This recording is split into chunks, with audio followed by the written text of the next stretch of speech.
हमले हैं ये थमते नहीं दिख रहे हैं और यूनुस सरकार मुंह बांधे चुपचाप बैठी है। ऐसे में भारत में जो संत समाज है उसमें भी आक्रोश है, गुस्सा है।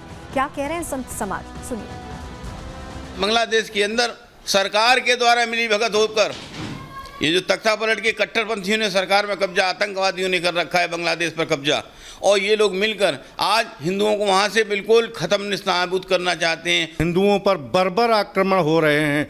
हिंदू के पुजारियों को और जो हिंदू धर्म से जुड़े हुए हैं, जो भगवान से जुड़े हुए हैं, उनके सरेआम कत्लेआम हो रहे हैं। इसलिए अब वो समय आ गया है कि अब हिंदुस्तान वासियों, सनातन धर्मियों और हिंदुओं अब शस्त्र उठाने का समय आ गया है।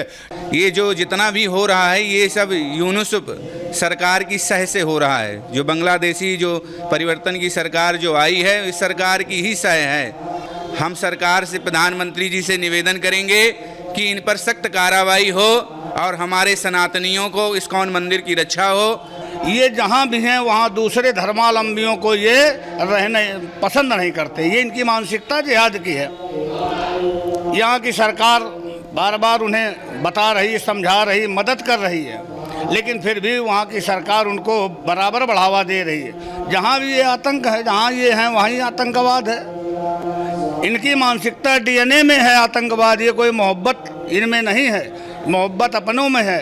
बाकी अपने धर्म के अलावा इनके अंदर वही हिंसा है। तो भारत से तो आवाज उठ ही रही है, संत समाज गुस्सा जाहिर कर रहा है। लेकिन आपको बताएं, ढाका में जो यूनिवर्सिटी के छात्र हैं वो जो कुछ हो रहा है बांग्लादेश में उसको लेकर आवाज बुलंद कर रहे हैं। तस्वीर देखिए, ये छात्र हैं और हिंदुओं पर हुए अत्याचार के खिलाफ ये प्रदर्शन कर रहे हैं क्योंकि ये देश का भविष्य है। और ये यूनुस को चेता रहे हैं कि अब भी वक्त है, जाग जाएं, देख लें कि किस तरह से अल्पसंख्यकों के साथ व्यवहार हो रहा है। बांग्लादेश क्या इसी सोच के साथ कायम हुआ था, ये अपने आप में प्रश्न बना हुआ है। वहीं आपको बताया कि उत्तर प्रदेश लखनऊ में भी जो मुस्लिम संगठन है वो प्रदर्शन कर रहे हैं। वो कह रहे हैं कि हिंदुओं पर इस तरह का अत्याचार बिल्कुल बर्दाश्त नहीं है। जरा रिपोर्ट हमारे सहयोगी की आपको दिखा रहे हैं लखनऊ उत्तर प्रदेश से। बांग्लादेश में जिस तरह से हिंदुओं के ऊपर नरसंहार हो रहा है, अत्याचार हो रहा है, उसको लेकर आप देख सकते हैं भारतीय जनता पार्टी कार्यालय के बाहर आप देखिए कि किस तरह से वहां के सरकार के खिलाफ, वहां के प्रधानमंत्री के खिलाफ यहां पर पोस्टर लेकर के प्रदर्शन किया जा रहा है। हिंदुओं के साथ जो हो रहा है वह गलत हो रहा है। वहां पर जिस तरह से टारगेट करके उनके घरों को उजाड़ा जा रहा है, उनके ऊपर हमला किया जा रहा है, मंदिरों को नष्ट किया जा रहा है, इसी को लेकर के मोहम्मद यूनुस के खिलाफ यहां पर प्रोटेस्ट किया जा रहा है। आप देख सकते हैं कि किस तरह का आक्रोश यहां पर राजधानी में दिख रहा है। वहां के बांग्लादेश के प्रधानमंत्री यूनुस का यहां पर पुतला फूंका जा रहा है। आप देख सकते हैं ये लाइव तस्वीरें कि किस तरह से पुतला दहन किया जा रहा है। क्या हाय हाय, हिंदुओं पर अत्याचार तत्काल बंद होना चाहिए बांग्लादेश के अंदर, तत्काल बंद हो जाए, वरना वो अपना शांति पुरस्कार वापस कर दें। हिंदू पर अत्याचार अब भारत नहीं सहेगा। अगर भारत बांग्लादेश को बनवा सकता है तो बांग्लादेश को मिटवा भी सकता है।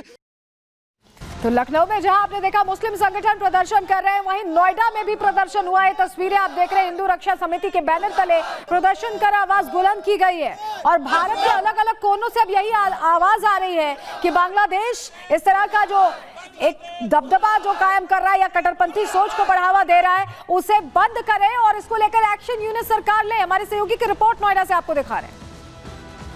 बांग्लादेश में जिस तरीके से हिंदुओं पर जुल्म सितम हो रहे हैं, अत्याचार ढाए जा रहे हैं और यूनुस सरकार जो कि नोबेल पुरस्कार विजेता है वो कट्टरपंथियों के हाथों की कठपुतली बन चुके हैं, उसके विरोध में लगातार यहाँ पर प्रदर्शन हो रहा है। मेरी मौजूदगी इस वक्त नोएडा में है और नोएडा में धर्म हिंदू रक्षा समिति के तमाम लोग हैं जो शांतिपूर्ण तरीके से प्रदर्शन करते हुए नजर आ रहे हैं। क्या कुछ मांगे आप लोगों की इस प्रदर्शन के मांग? हमारी एक ही मांग है कि हिंदुओं पर अत्याचार हम बांग्लादेश द्वारा नहीं सहेंगे, बिल्कुल नहीं सहेंगे, चाहे हमको बांग्लादेश कूच करना पड़े। हिंदू कोई अल्पसंख्यक या कोई दूसरा कुछ नहीं है, हिंदू हिंदू है, ठीक है। और जो बांग्लादेश में हिंदुओं पर अत्याचार हो रहे हैं, हिंदुओं के घर ढाए जा रहे हैं और वहाँ पे जो मंदिरों को तोड़े जा रहे हैं, ये एकदम गलत है।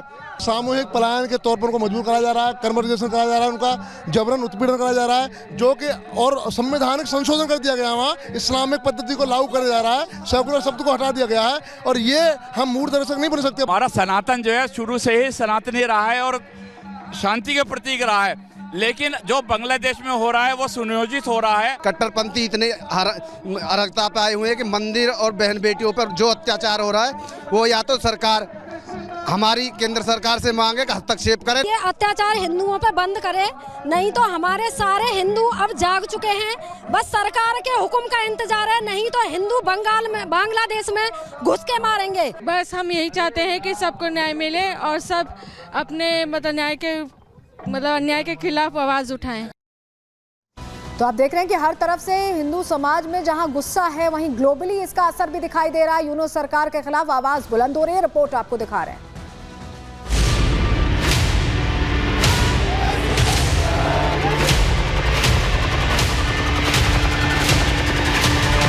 हमारा देश सुरक्षित है तो हमारा धर्म भी सुरक्षित है।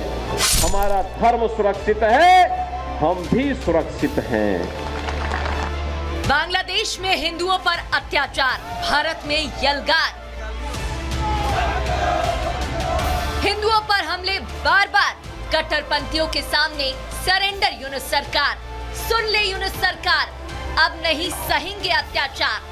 बांग्लादेश में हिंदुओं पर हो रहे हमलों को लेकर अब भारत में प्रदर्शन तेज हो गए हैं। लोग सड़कों पर उतरकर हिंदुओं के साथ हो रही बर्बरता को रोकने की मांग कर रहे हैं। शहर शहर से पुतले फूंकने और विरोध की तस्वीरें सामने आ रही हैं। क्या आम, क्या खास, जो भी बांग्लादेश में हो रहे जुल्म की तस्वीर देख रहा है उसका खून खौल रहा है।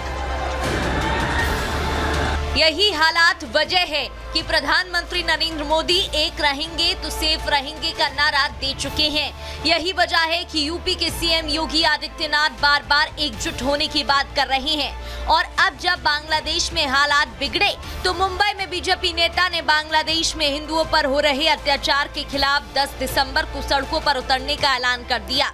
पूरे राज्यों में बांग्लादेश में रहने वाले हमारे हिंदू भाइयों और बहनों के लिए हम सब आवाज, हिंदू बन के आवाज उठाने के लिए हम रास्ते पे उतरने वाले हैं। 10 दिसंबर को हर एक कलेक्टर कार्यालय के बाहर बड़े पैमाने पे हिंदू अपनी ताकत दिखाएंगे और बांग्लादेश में रहने वाले हिंदू भाइयों को, बहनों को संदेश देंगे कि वो अकेले नहीं है। इतना ही नहीं, बीजेपी के पश्चिम बंगाल इकाई के अध्यक्ष और केंद्रीय मंत्री सुकांत मजूमदार ने एक्स पर एक पोस्ट कर लिखा, बांग्लादेश के ढाका में इस्कॉन केंद्र में आग लगा दिए जाने की घटना की कड़ी निंदा करता हूँ, जिसमें श्री श्री लक्ष्मी नारायण की मूर्तियों और मंदिर की पवित्र वस्तुओं को नष्ट कर दिया गया। ये पूजा स्थल पर घृणा का अक्षम्य कृत्य है। दोषियों को न्याय की कटघरे में लाने और अल्पसंख्यकों की सुरक्षा सुनिश्चित करने के लिए तत्काल कार्रवाई की जानी चाहिए। वहीं कोलकाता में विपक्ष के नेता शुभेंदु अधिकारी ने भी संतों के साथ सड़कों पर उतरकर प्रदर्शन किया और तत्काल इन हमलों को रोकने की मांग की।